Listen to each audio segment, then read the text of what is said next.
Bom dia, sejam todos muito bem-vindos ao nosso trabalho.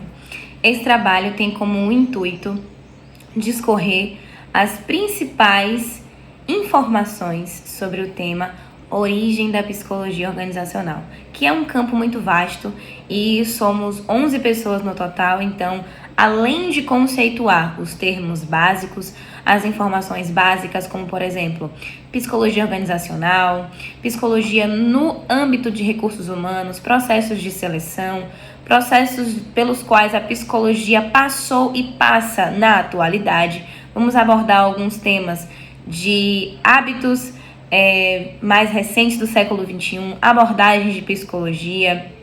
Traremos também alguns temas que debatem a importância da psicologia na administração, seja ela pública, seja ela privada. Trataremos também sobre saúde mental, que é um tema extremamente importante para o âmbito de trabalho, que infelizmente hoje está tão restrito ao processo de seleção e acabam sendo perdidos, entre aspas, um pouco em relação a tratar, acolher e impulsionar o profissional para a sua área de atuação.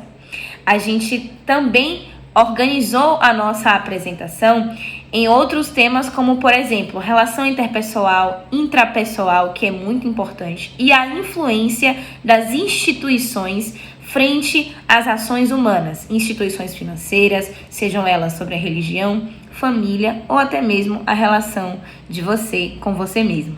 Muito obrigada por ter chegado até aqui, assista o conteúdo até o final e perceba o quão importante a psicologia é. Olá, sou Cileide e hoje vamos falar sobre a psicologia organizacional, que é um tema central deste nosso seminário. Sendo assim, vou falar um pouquinho sobre a história da psicologia organizacional. Mas não é possível se falar em psicologia organizacional sem citar alguns dos seus precursores.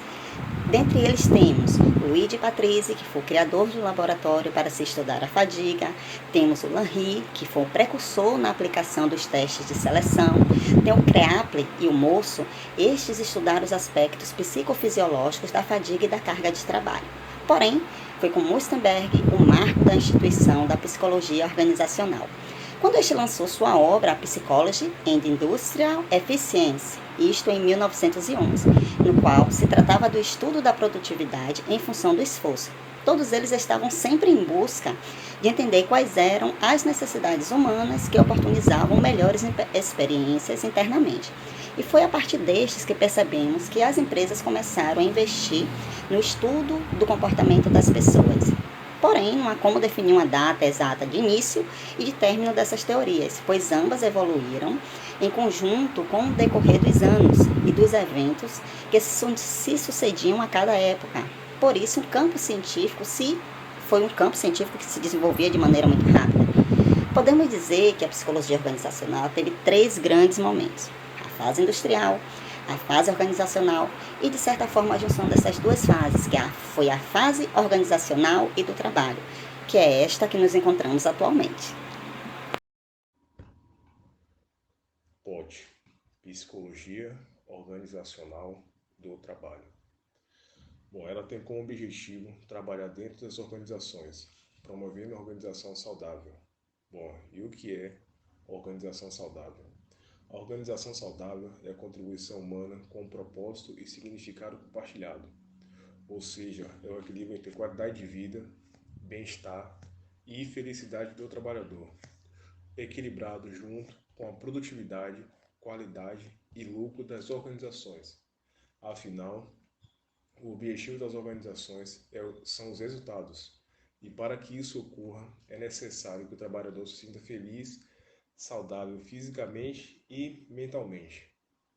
Com isso, concluímos que a POT é importante tanto para o trabalhador quanto para a organização e também para a sociedade, pois buscará proporcionar qualidade de vida para o trabalhador e, consequentemente, trará resultados positivos para a organização e para a sociedade. Irei falar um pouco sobre clima organizacional. O clima organizacional é, de certa forma, o reflexo da cultura da organização, ou seja, em geral, é todos os manifestos dentro de uma empresa, como o código de ética, filosofia da empresa, seus fundadores através da sua cultura. Em geral, esses conjuntos modificam toda a estrutura climática dentro da organização, de forma negativa ou positiva, já que o clima organizacional é toda a propriedade dentro da empresa e influencia o comportamento uns com os outros de forma positiva.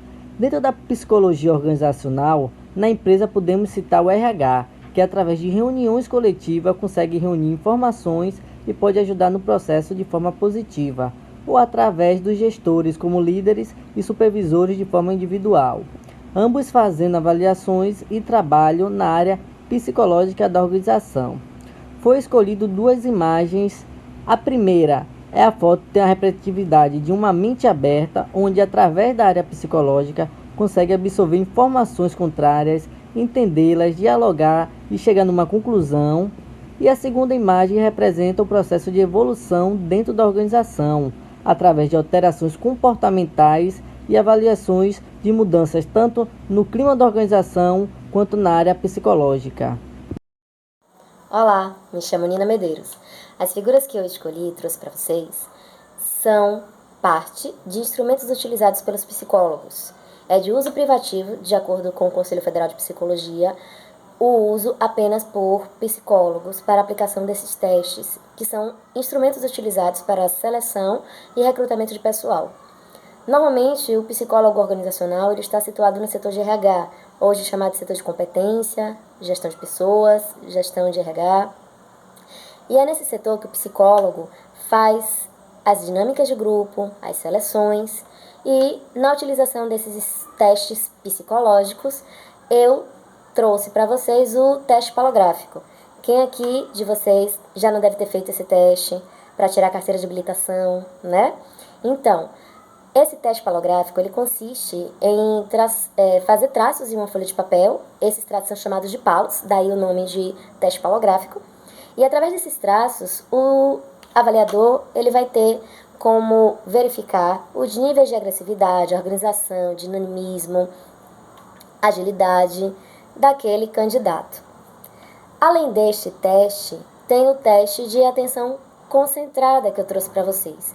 O teste de atenção concentrada tem 3 símbolos no início da folha de papel, em que o candidato deverá identificar esses símbolos no meio, né, de vários outros estímulos visuais. Então, ele deve manter o foco e a atenção concentrada em um determinado tempo. O avaliador vai verificar como é que ele tem a reação através da pressão do tempo. Então, aquele candidato ele vai ser avaliado em relação à sua agilidade de identificação de um estímulo. Então, ele tem que focar a atenção em apenas um estímulo, dentre outros vários estímulos que estão ali naquele meio, e o tempo menor que ele identificar esses estímulos sobre uma pressão, ele vai ser avaliado como uma pessoa, né, que tem mais foco e atenção concentrada. A síndrome de Burnout é um distúrbio psíquico de caráter depressivo, precedido de esgotamento físico e mental, intenso e está intimamente ligada à vida profissional. Pode ser causada pela ansiedade e a depressão, devido à mudança brusca no estilo de vida e à exposição a determinado ambiente. Situações que podem aumentar a possibilidade das pessoas adquirirem a referida síndrome através de doenças psicopatológicas ou psicossomáticas. Com este mercado competitivo em que estamos inseridos, ter estresse é normal e até nos ajuda a tomar decisões no nosso ambiente de trabalho. A síndrome de Burnout é caracterizada como o ponto máximo do estresse profissional e pode ser encontrada em qualquer profissão. A exemplo de profissionais de saúde, profissionais de educação, profissionais de segurança pública, profissionais de jornalismo e até mesmo entre os voluntários de ações sociais. Pessoas com a síndrome de Burnout apresentam sintomas como cansaço constante, distúrbios do sono, dores musculares, alterações do humor e de memória, depressão e perda de iniciativa, além também da perda de apetite.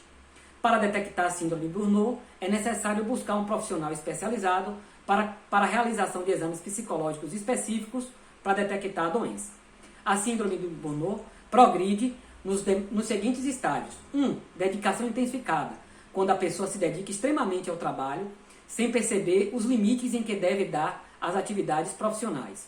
Descaso com as necessidades pessoais, justamente em contraponto. À medida em que a pessoa se dedica demais ao trabalho, ela acaba desvalorizando as necessidades pessoais. Aversão a conflitos, ou seja, a pessoa reconhece que algo não vai bem, mas nega o problema, nega o enfrentamento ao problema. Reinterpretação de valores, como o isolamento, fuga dos conflitos, o lazer, a casa, os amigos, os familiares perdem o valor porque o trabalho é que traz autoestima. Negação de problemas, recolhimento e aversão a reuniões, ou seja, não quer se socializar, evita o diálogo e dá prioridade aos e-mails e a questões do trabalho. Mudanças evidentes de comportamento, como mudanças de humor e de bom senso, tristeza intensa. E a última é o colapso físico e mental, que é o extremo da síndrome de Burnout, quando a pessoa tem que ser atendida de maneira urgente por um profissional médico e por um profissional de psicologia ou psiquiatria para poder ser tratada. Nesse sentido, esse tratamento para a síndrome de Burnout tem que ser através do médico. Qual a condição ou personalidade esperada de um administrador líder diante da psicologia organizacional? É importante enfatizar a verdadeira intenção da psicologia organizacional nas organizações. Ela continua visando o lucro sim, como foi desde a fase da psicologia industrial. Porém, na fase atual, o bem-estar do colaborador é colocado também como prioridade. Ou seja, a empresa entende que para se obter ganhos significativos, a partir de um produto ou serviço de qualidade, é de suma importância que quem os produz esteja bem motivado e feliz para assim oferecê-lo. Frente a toda essa temática abordada, em se tratando da administração, é muito importante que o profissional detenha algumas habilidades para atender a esse modelo de psicologia nas organizações. Na visão de Chavenato, as habilidades do administrador são classificadas em 3 grandes grupos de acordo com a sua posição na organização. Mas me aterei apenas à habilidade de relações humanas, a qual se refere à capacidade de lidar com outras pessoas, relacionamentos interpessoais e de grupo. Nesse contexto, podemos incluir algumas personalidades, as quais são esperadas de um líder nas organizações. Capacidade de motivar, inspirar seus colegas, sempre deixando claro para eles a importância do trabalho de cada um para a empresa e o quanto a necessidade dos mesmos é levada a sério. Liderar, engajar pessoas, levar seus colegas através do seu exemplo como líder a quererem assumir responsabilidades e não só o fazem por obrigação. Desenvolver visão de futuro, fazer com que seus colaboradores percebam que é possível alcançar o objetivo desejado a partir do comprometimento. Resolver conflitos pessoais. Nunca se posicionar a favor ou contra nenhum dos lados. Buscar sempre a melhor forma de resolver, sendo o mais justo possível. Controlar. Estar sempre observando, coordenando o trabalho dos seus liderados, no intuito não apenas de corrigir quando os mesmos cometerem erros, mas através desses possíveis erros desenvolver novas técnicas para realizar de uma forma mais fácil determinada atividade. Dar feedbacks também é um ponto bem importante. Os feedbacks são muito importantes para a construção e o melhor desenvolvimento de qualquer profissional, pois os ajuda a identificar pontos de melhoria e competências as quais, se desenvolvidas, podem contribuir muito para o bom desempenho do colaborador e crescimento da empresa. Bom, eu vou falar um pouco sobre a relação da psicologia e da administração. Antes, a gente precisa entender que a psicologia organizacional se dá de forma sintética na inter-relações pessoais dentro de uma organização, e a administração é aquela situação de controlar e planejar também de forma sintética. E essa evolução histórica, ela se dá principalmente ali no começo com Henry Ford, quando ele implementou o departamento social e passou a monitorar o comportamento dos seus indivíduos, dos seus funcionários, para que ele possa entender no que está afetando dentro da sua organização. Então, a primeira imagem ela tenta remeter isso, essa evolução desse processo histórico, para que se chegasse ao atual modelo. E aí, a segunda imagem ela traz esse atual modelo, que já é a psicologia organizacional como um método científico dentro da organização, e tenta trazer essa relação um pouco mais já conjunta, que é buscando o objetivo principal, que é a produtividade, ou seja, a psicologia ela tenta monitorar como se está o ambiente de trabalho de sua vida laboral, como está a vida do trabalhador dentro e fora da fábrica, e se a organização está atingindo os seus índices de produtividade, que ela almeja. Então, essa segunda imagem ela tenta remeter isso, ou seja, a organização funcionando como ela deveria funcionar, tanto no setor social, que seria a parte da psicologia dentro a sua psicologia interna de seus funcionários, e a parte da produtividade que interessa à organização. Olá, sou Lília e eu vou compartilhar com vocês o meu tema dentro da psicologia organizacional.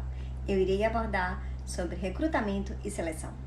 Chiavenato define o papel do recrutamento como uma fase de divulgação da vaga disponível para que as pessoas possam procurá-las, sendo divulgado no mercado a oportunidade que a organização ou a empresa está oferecendo. Dessa forma, eu escolhi a imagem da lupa para codificar recrutamento, o processo de buscar, procurar o candidato ideal para a vaga na empresa. A outra etapa do processo é a seleção, que consiste em integrar o processo de agregar a pessoa que foi recrutada. Escolhi a imagem do quebra-cabeça para demonstrar como a peça que faltava integrar a empresa. A seleção como selecionar o candidato ideal que casa certinho com a vaga, a pessoa com o perfil mais adequado à vaga disponibilizada pela empresa. Ambos os processos, recrutamento e seleção, fazem parte do processo seletivo. O recrutamento, que consiste em procurar o candidato ideal para a vaga disponível, e a seleção, escolher o candidato cujas as suas habilidades e competências mais se adequam à vaga disponibilizada pela empresa. A saúde mental da relação interpessoal e intrapessoal, seja de forma presencial ou à distância, a interação com o outro ou com um grupo está presente na rotina de todos nós e é natural para o ser humano. Entender que todo relacionamento interpessoal é complexo é o primeiro passo, pois as pessoas pensam, agem, se comportam de maneira diferente e se relacionam de acordo com sua personalidade e expectativas de vida. Entre as interações que as pessoas possuem umas com as outras, as de trabalho têm um aspecto particular, pois é necessário conviver com colegas durante uma boa parte do tempo do dia e lidar diariamente com as diferenças de opinião, de visão, de cultura, de comportamento e de formação. Nesse caso, a convivência diária pode proporcionar experiências agradáveis e construtivas, mas também pode gerar desconforto, desmotivação, frustração, estresse. Relacionar-se bem é importante para o sucesso na carreira, pois quem se relaciona bem tem mais facilidade para liderar, trabalhar em equipe, obter colaboração das pessoas, conquistar e fidelizar clientes. Logo, quase tudo é na base do relacionamento no mundo corporativo. E nesse caso, qual seria o maior desafio dos relacionamentos do trabalho? É que nós temos que nos dar bem com as pessoas, independentemente das diferenças de opinião, de visão, de comportamento e de cultura. Fazer isso não pode ser fácil, mas a gente pode se basear nos 5 pilares do relacionamento interpessoal, que são autoconhecimento, empatia, assertividade, cordialidade e a ética. Muitas pessoas têm expectativas de que os outros mudem para facilitar o relacionamento com elas, mas pensar desta forma nos coloca na dependência do outro e nós não podemos, por não termos certeza nenhuma da mudança do outro. Nossa única opção é mudar a nossa maneira de lidar com os outros, para então o relacionamento com eles se transformar. Assim, essa é a única certeza de que a gente... O profissional da psicologia, ele faz uma avaliação, ele dá feedbacks, ele aponta o caminho, ele ajuda a pessoa a estar saindo de um lugar que é incômodo, ele vendo, percebendo naquele momento ou não, e buscar novos caminhos, novas direções, um desenvolvimento profissional. A psicologia, ela apresenta várias abordagens, né, de trabalho. E o profissional, durante seus estudos, durante sua carreira, ele vai estar escolhendo como que vai atuar. Abordagens como a psicanálise, né, que foi criada e instituída por Freud. Ela busca o quê? Ela busca fazer com que o indivíduo enxergue quais são os seus problemas, né, ter ele mesmo suas ideias, estimulado, né, claro, pelo profissional, a então buscar uma solução, a buscar a saída daquele problema. A psicologia analítica de Jung, ela busca entender o subconsciente. E como é que ela faz isso? Através dos sonhos, através do interior, através daquilo que nem a própria pessoa está consciente daquilo, do que está fazendo, né? Então, ele, através de imagens, testes, ele vai buscar compreender o que levou o paciente àqueles problemas e como resolvê-lo. A abordagem analítica comportamental, como o próprio nome diz, ela vai trabalhar o comportamento, vai analisar o comportamento da pessoa por meio de métodos e técnicas, né, para auxiliar na transformação desse comportamento. Nessa análise, nesse tipo de abordagem, é comum a pessoa receber pequenas tarefas, né, justamente para modular como que a pessoa se comporta e modificar isso. A abordagem humanística, ela visa fazer com que o paciente, a pessoa, o profissional, se entenda quem é, o que é. E a partir desse entendimento e dessa aceitação, a pessoa vai conseguir transformar o que ele é, né? É conhecendo a si para poder, então, se transformar. Psicoterapia corporal ou Reiki acredita que toda interferência emocional pode estar causando um distúrbio físico, ou um distúrbio físico também pode estar interferindo, né, numa ocorrência emocional. Então, busca-se interpretar essas ocorrências emocionais e físicas para estar encontrando a raiz do problema, da situação que está dificultando o desenvolvimento do profissional e assim auxiliá-lo nesse desenvolvimento, nessa saída, né, do problema e buscar o seu crescimento.